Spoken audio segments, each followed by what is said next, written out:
Hello everyone, welcome back to my channel. आज हम इस वीडियो में एमएचडी 6 का ये 4 टाइम रिपीटेड क्वेश्चन है, 4 to 5 टाइम रिपीटेड क्वेश्चन है ये, जिसमें क्वेश्चन है भारतीय आर्य भाषा परिवार का परिचय, भारोपीय परिवार की भाषाओं के विकास क्रम पर विचार कीजिए। ये क्वेश्चन आपका 4 to 5 टाइम रिपीट हुआ है। चलिए अब इस क्वेश्चन को देखते हैं। भारतीय आर्य भाषाएँ विश्व के विशाल भारोपीय यानी कि इंडो यूरोपियन भाषा परिवार की एक प्रमुख शाखा है। यह भाषा परिवार यूरोप और एशिया के बड़े भूभाग में फैली हुई भाषाओं का समूह है। हिंदी, संस्कृत, बंगाली, मराठी, गुजराती, पंजाबी आदि भारतीय आर्य भाषाएं इसी परिवार से संबंधित हैं। देखिए यहाँ पे इसी से संबंधित भाषाएं कौन कौन सी है? बंगाली, मराठी, गुजराती, हिंदी, संस्कृत, ये सब आपके एशिया के बड़े भूभाग में फैली हुई भाषा हैं। ठीक है, चलिए आगे देखते हैं। भारोपीय भाषा परिवार का विकास क्रम क्या रहा है? भाषाविदों के अनुसार सर्वप्रथम एक मूल भाषा आदिम भारोपीय विद्यमान थी।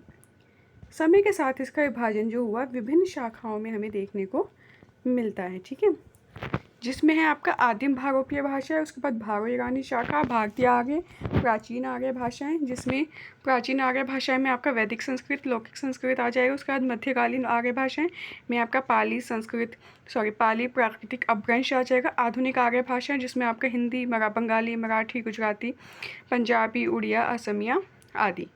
ठीक है, भारतीय आर्य भाषाओं का विकास। प्राचीन भारतीय आर्य काल आपका 1500 ईस्वी पूर्व से 500 ईसा पूर्व तक रहा है। इस काल की प्रमुख भाषा आपकी वैदिक संस्कृत रही थी। ऋग्वेद, यजुर्वेद, सामवेद तथा अथर्ववेद की रचना आपकी इसी भाषा में हुई थी। कौन सी भाषा है? प्राचीन भारतीय आर्य काल में। ठीक है, वैदिक संस्कृत। चलिए, बाद में लौकिक संस्कृत का विकास हुआ, जिसका व्याकरण पाणिनि ने व्यवस्थित किया। उसके बाद मध्य भारतीय आर्य काल 500 ईसा पूर्व से 1000 ईस्वी तक। संस्कृत से जन भाषाओं का विकास हुआ, जिसमें आपकी प्रमुख भाषा रही है पाली प्राकृतिक तथा अपभ्रंश। ठीक है, जैन तथा बौद्ध साहित्य की रचना मुख्यतः इन्हीं भाषाओं से हुई है। अपभ्रंश आधुनिक भारतीय भाषाओं की आधार भूमि जो मानी जाती है वो आपकी अपभ्रंश को ही मानी जाती है। उसके बाद है आधुनिक भारतीय आर्यकाल जो 1000 ईस्वी पूर्व से वर्तमान तक है। अपभ्रंश से आधुनिक भाषाओं का विकास हुआ। इसमें प्रमुख भाषा रही है आपकी हिंदी, उर्दू, बंगाली, मराठी, गुजराती, पंजाबी, असमिया, उड़िया, कश्मीरी आदि। इन भाषाओं में क्षेत्रीय विशेषताओं के अनुसार ध्वनि, शब्दावली तथा व्याकरणिक परिवर्तन हमें देखने को मिलते हैं। भारतीय आर्य भाषाओं की प्रमुख विशेषताएं क्या रही है? संस्कृत से गहरा संबंध रहा है। शब्द रचना और व्याकरण में समानता देखने को मिली है।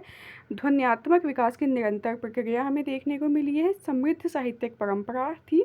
भारतीय संस्कृति और सभ्यता की वाहक, यह आपकी भारतीय आर्य भाषाओं की विशेषता थी। ठीक है, उसके बाद हम इसमें निष्कर्ष तौर पे कह सकते हैं कि भारतीय आर्य भाषा परिवार भारोपीय भाषा परिवार की एक महत्वपूर्ण शाखा है। इसका विकास सबसे पहले वैदिक संस्कृत, देन लौकिक संस्कृत, पाली प्राकृतिक, उसके बाद अपभ्रंश, उसके बाद आधुनिक भारतीय भाषाओं के क्रम में हुआ। हिंदी सहित अधिकांश उत्तर भारतीय भाषा इसी विकास श्रृंखला की देन है।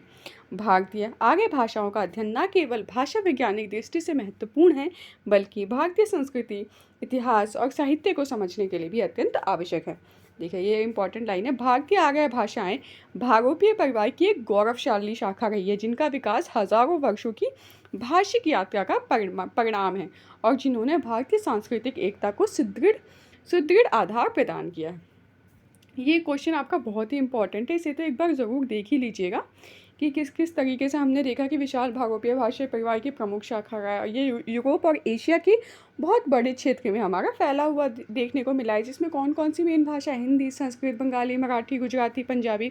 ठीक है, और जो भारतीय आर्य भाषाएं रही हैं वो भी इसी से संबंधित है।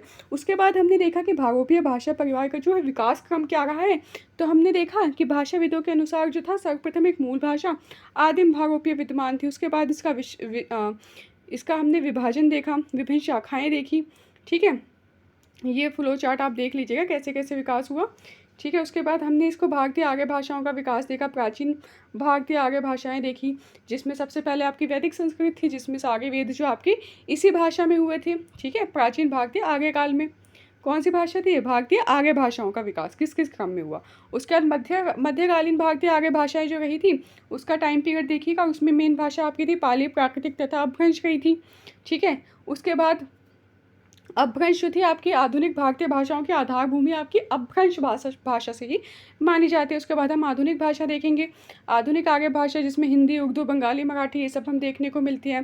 ठीक है, उसके बाद हम इसकी प्रमुख विशेषता देखने को मिलती है। उसके बाद निष्कर्ष तौर पे हम देख सकते हैं हमने जो भी चीज़ें इसमें पढ़ा उसको हम कंक्लूड करके इसमें लिख देंगे। आई होप आपको ये क्वेश्चन समझ में आया होगा। ये बहुत इंपॉर्टेंट क्वेश्चन है, रिपीट, तो इस क्वेश्चन को आप अच्छे से कर लीजिएगा। Thank you.